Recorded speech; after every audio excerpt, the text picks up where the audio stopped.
지금 2030 청년분들 MZ세대랑 똑같습니다. 현금이 없어요. 현금이 없어요. 현금이 없어요. 투자 안 합니다. 대단하신 것 같아요. 네. 저는 그게 저는 진짜. 이때 어떤 상황이냐면 막 손도 묶어요. 사지 마! 아, 너무 사고 싶은 거죠. 네.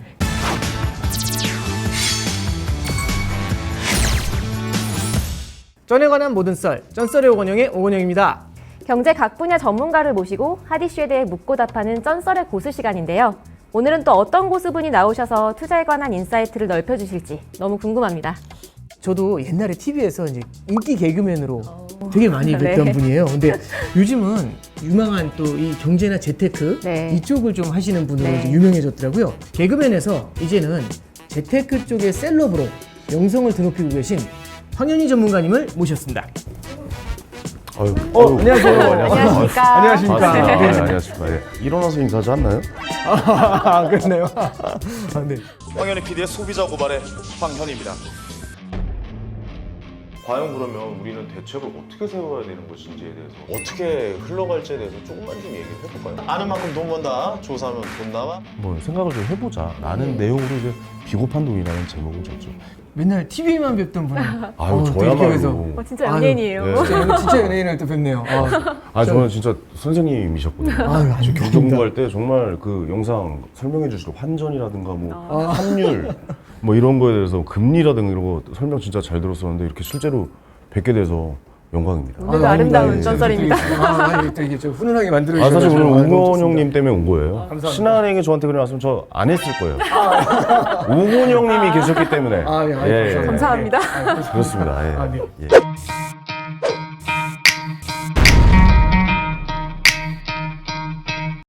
서점에서 황현희님 내신 책을 봤는데 네. 책 제목이 되게 신선하더라고요. 비겁한 돈이었는데 숨겨진 뜻이 있을 것 같습니다. 우린 여기선 비겁하게 해도 된다. 네. 그럼 비겁한 돈이다 이것은. 대신 비겁한 돈을 벌었다고 해서 이것을 뭐 소비나 이런 거에 대해서 너무 막 하는 것이 아니라 이런 것을 다른 투자를 어떻게 또 생각할 수 있고 어떻게 이렇게 이용할 수 있는지에 대해서 뭐 생각을 좀 해보자라는 내용으로 이제 비겁한 돈이라는 제목을 줬죠. 요즘에 시작했는데 이제 그것도 홍보 좀 해도 되나요? 아니, 간단한 말씀해 주시죠. 아, 유튜브 채널 조사하면 돈 나와라고. 정말 제목이 너무 웃겨가지고. 공부 아는 만큼. 찍으셨어요? 제 유행어가 조사하면 다 나와니까. 시작할 때 여쭤볼게. 네네네. 그러니까 실제로 처음으로 시작하시는 분들이 또 계시잖아요. 네네네. 그럼 이렇게 막 이렇게 시장이 막 변하거나 할 때 이럴 때는 아무래도 멘탈이 경험을 가지신 분들하고 그러지 않은 분들의 차이가 좀 벌어지게 되고 그렇죠. 또 유튜브 네. 내에서도 이렇게 자산 가격이 흔들리게 됐을 때는 반응이 예전에 막 추앙을 하다가 갑자기 확 바뀌는 경우들이 있잖아요. 네네네. 이런 데에 대한 부담을 좀 느끼거나 그러진 않으세요? 전혀 없습니다. 느끼거나 그러진 않으세요? 전혀 없습니다. 왜냐면 예.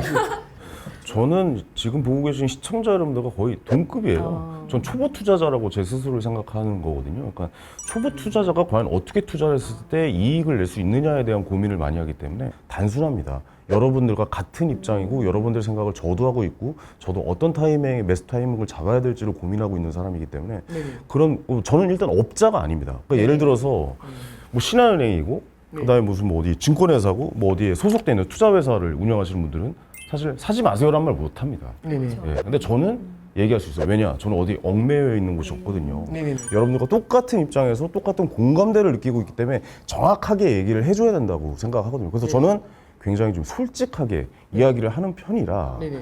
부담감은 전혀 없습니다.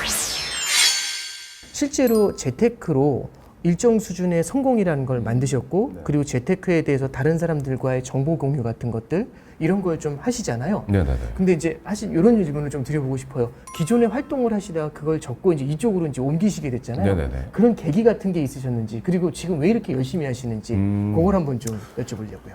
어떻게 보면 이 투자를 시작한 근본적인 이유는 저는 이제 자발적이 아니라 타발적으로 일을 잃게 된 거죠. 그러니까 개그 콘서트라는 이 굉장히 좀 대한민국에서 진짜 좋아요. 좀 20년 넘게 인기를 끌었던 이 프로그램이 어느 순간 시청률이 빠지기 시작하면서 쇠퇴하기 시작했고 근데 그건 우리가 어쩔 수 없는 거잖아요. 네, 그렇죠. 이제 저에게 그러니까 저는 제가 개그를 하면서 제 스스로가 발전을 하고 있다라고 생각을 했어요. 근데 네. 알고 봤더니 저의 무형 자산을 깎아먹고 있었던 거죠. 어느 순간 시청자분 안녕하십니까. 소비자를 위해 처절하는 우리는 살면서 많은 진실과 마주하게 됩니다. 지금부터 2006년 6월 30일에 23시 30분경 발생했던 폭행 사건에 대한 유후자 신문을 시작하고 이게 거의 다 톤이 비슷해지는 거죠. 2013년도 말부터 사람들이 웃지 않기 시작했어요. 2014년도에 잘리게 된 거죠. 착각을 한 거죠. 아, 이 일을 계속 할 수 있었다라는 착각, 이 돈을 평생 벌 수 있을 거라는 착각을 했다는 거죠. 나의 다음 스텝은 무엇일까? 유튜버를 해야 되는 것인가? 아니 뭐 예능에 이제 진출해야 되는 것인가? 하지만 생각해 보면 거기도 역시 시간이 지나면 제 무형자산 또 소모가 될 거고 그렇게 올라가는 것 자체도 힘들고 그렇다면 내가 소유할 수 있는 장르는 과연 무엇인가라는 거에 대한 고민을 엄청나게 하게 돼요. 결국에 고개를 돌려서 제 통장에 잔고를 봤더니 얘는 소유를 할 수 있겠더라고요. 얘는. 그렇다면은 이 시드머니를 투자를 한번 해보자. 그리고 나서 이제 본격적으로 투자 공부를 시작하게 된 거죠. 그냥 여태까지만 듣기로는 이게 쉽지 않은 선택이었을 그렇죠. 것 같다. 전혀 이런 개그 생각이 활동과 드네요. 연결고리가 그러니까. 없어 보이는 영역인 것 같거든요. 아무것도 생각이 안 나요. 아예 그쪽 전공도 아니셨던 아유, 거죠? 아유. 전 전공은 원래 법학이었습니다. 아예 생각. 그건 더 의외네요. 전공이 더 의외시네요. 예, 예. 그래서 제가 첫 발을 띈 게 이거는 공부가 필요한 영역이다. 근데 제일 먼저 어떻게 해야 될지 모르겠는 거예요. 제일 처음 한 방법은 원론을 배워보자. 원론을 배우자. 예, 경제학에 대한 뭐 미시, 거시, 뭐 통계 뭐 이런 걸 배워보자라고 생각에 제가 대학원을 들어갔어요. 예, 원론을 배우는 게. 예, 예. 그러면 그 공부를 할 때까지, 공부를 마칠 때까지 그 CD는 전혀 투자를 안 하신 거예요?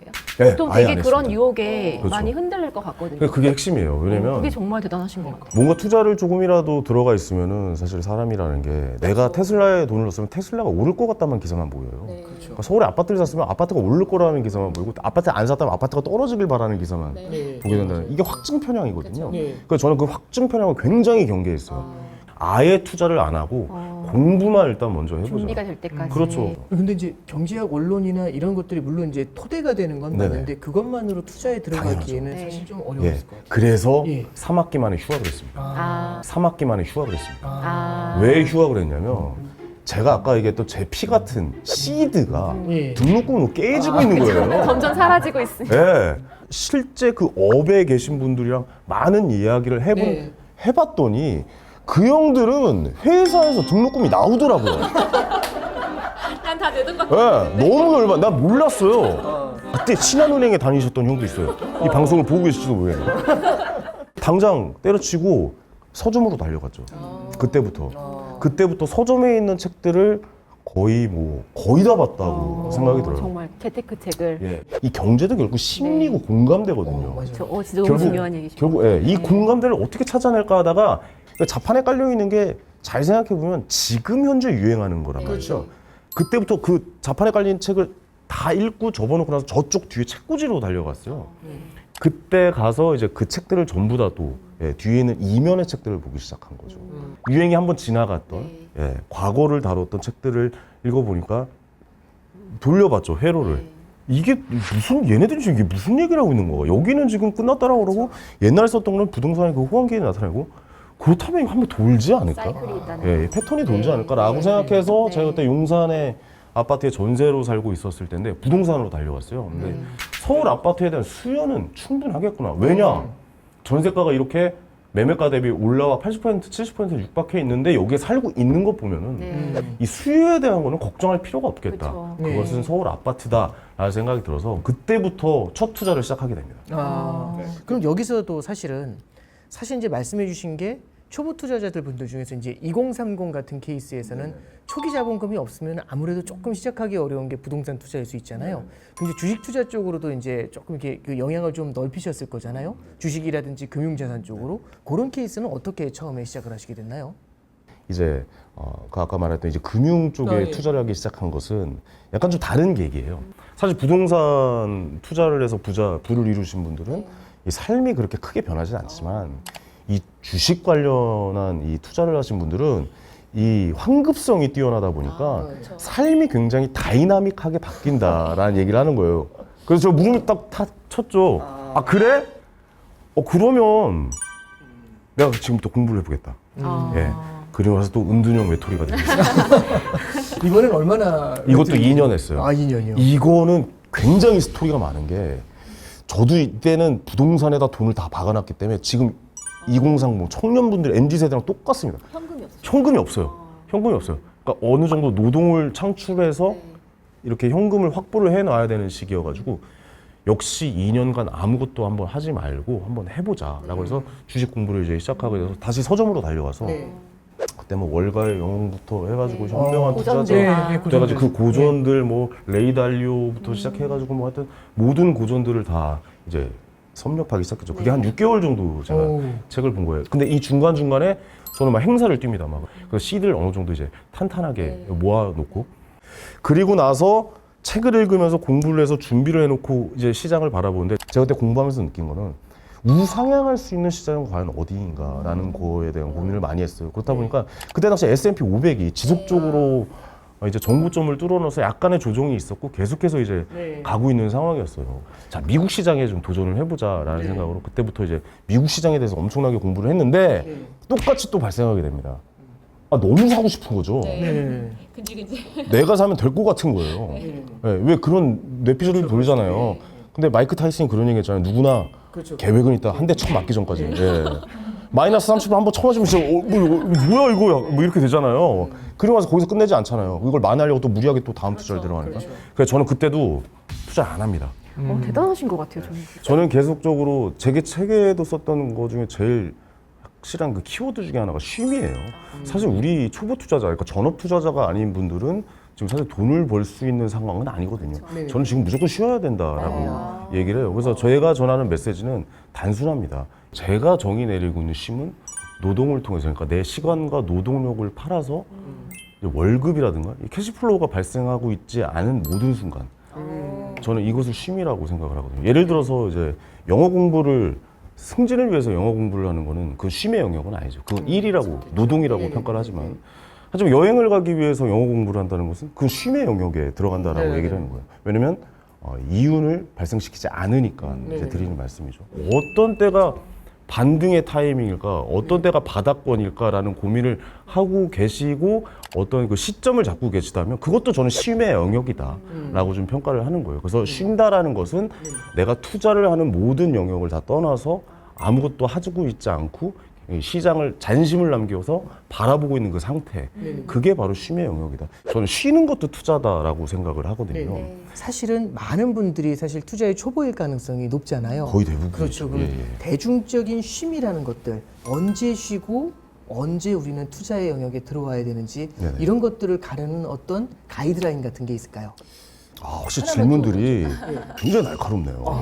그런가요? 똑같은 얘기를 해도 오건영님께서 해주시면 더 날카로워지는 것 같아요. 너무 좋습니다. 감사합니다. 결국 제가 책에서 얘기했던 건 상승장의 초입이라는 부분을 많이 얘기해요. 그러니까 결국 경제는 사이클이잖아요. 그러니까 제가 이거 패션에 좀 비유를 많이 했는데 패션은 돌고 돈다라는 얘기를 많이 하잖아요. 계속해서 우리가 뭔가를 따라간다면 이 패션에 유행하는 지점을 정확하게 맞출 수는 없잖아요. 그렇죠. 정확하게, 왜냐하면 패션 뒤를 따라가서 단 한 번도 이 사람은 패셔니스타란 말을 들 수가 없어요. 근데 주구장창 한 10년 동안 힙합만 입어요. 주구장창 복고만 입어. 때를 만난다. 주구장창 레깅스만 입어요. 그러면 그 패턴이 돌다가 한 번은 걸리게 되는 그 길목을 지키는 투자를 하게 된다라는 거죠. 테슬라가 천슬라가 갔어요. 서울의 아파트가 15억이 됐어요.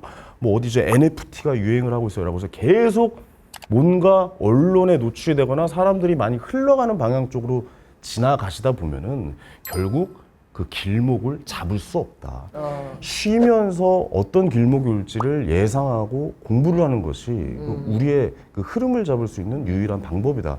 뭔가 한 곳을 지키는 투자를 하셔야 된다는 말을 계속 드리고 있죠. 저는 이때 어떤 상황이냐면 막 손도 묶어요. 왜냐면 이거 누르면 사니까 막 진짜 묶고 막 겨울에 나가서 막 찬물로 샤워하고 막 동네 와 하고 막 미친놈처럼 뛰어다니고 사지 마! 뭐 이러면서 한 1년 정도를 그렇게 6개월 공부를 끝내고 1년 정도를 기다리고 있다가 그걸 매일 패턴을 반복하고 막 새벽에 잠도 못 자고 막 5시까지 막 계속 보다가 오건영님을 만나게 됩니다. 오건영님을 만나게 됩니다. 이 MZ세대들한테 말씀드리고 싶은 거는 집구석에 앉아서 머리만 돌린다고 해서 되는 게 아무도 없거든요. 이거 뭐 실행에 옮겨야 돼요. 100억 부자가 되고 싶다면 최소한 써라. 초보들은 박살납니다.